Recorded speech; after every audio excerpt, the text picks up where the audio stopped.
எல்லாருக்கும் பிடிக்கும். The Chennai Silks தரமான ஆடி, பெருமை மிக ஆடி. வங்கதேசத்தை விட்டு தான் வெளியேற அமெரிக்காவும் ஒரு காரணம் என ஷேக் ஹசீனா குற்றச்சாட்டு.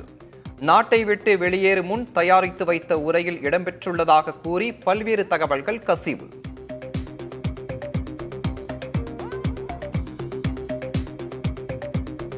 இந்தியா அமெரிக்க உறவில் சிக்கலை ஏற்படுத்துமா ஹசீனாவின் கருத்து.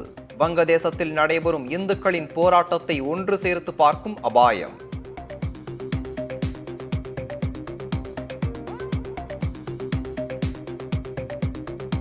இந்திய அரசியலில் மீண்டும் புயலை கிளப்பும் ஹிண்டன்பர்க் ரிசர்ச்.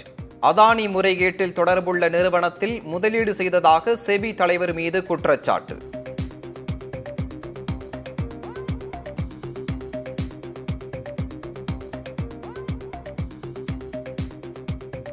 ஹிண்டன்பர்க் குற்றச்சாட்டு அடிப்படையற்றது என அதானி நிறுவனம் மறுப்பு.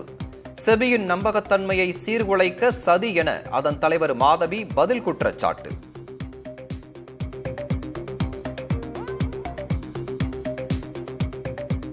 பாரிஸ் ஒலிம்பிக் போட்டியில் 40 தங்க பதக்கங்களுடன் முதலிடம் பிடித்த அமெரிக்கா.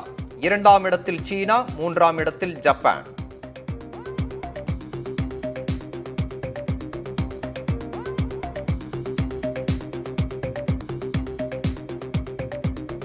அரசு ஊழியர்கள் ஓய்வு வயது 62ஆக உயரும் என்ற தகவலுக்கு தமிழக அரசு மறுப்பு. சமூக வலைதளங்களில் வதந்தி பரவிய நிலையில் விளக்கம்.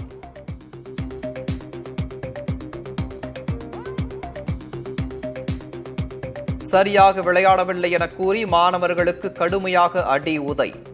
உடற்கல்வி ஆசிரியர் பணியிடை நீக்கம். விழுப்புரத்தில் கனமழை காரணமாக வீடுகளை தண்ணீர் சூழ்ந்ததால் மக்கள் கடும் அவதி. குளம்போல் காட்சியளித்த பேருந்து நிலையம்.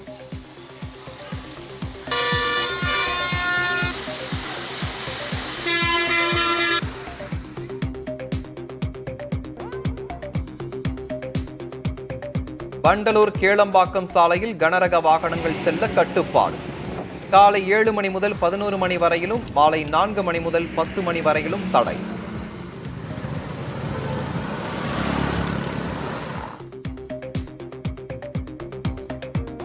இலங்கை கடற்கொள்ளையர்கள் மீது 2 பிரிவின் கீழ் வழக்கு பதிவு. நாகை மீனவர்கள் மீது தாக்குதல் நடத்தி கொள்ளையில் ஈடுபட்ட நிலையில் நடவடிக்கை.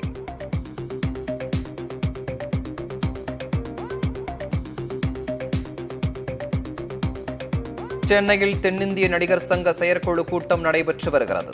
தயாரிப்பாளர் சங்கம் பல்வேறு கட்டுப்பாடுகளை விதித்துள்ள நிலையில் ஆலோசனை. எல்லாமே நல்லா இருக்கும், எல்லாருக்கும் பிடிக்கும். The Chennai Silks தரமான ஆடி, பெருமை மிக ஆடி.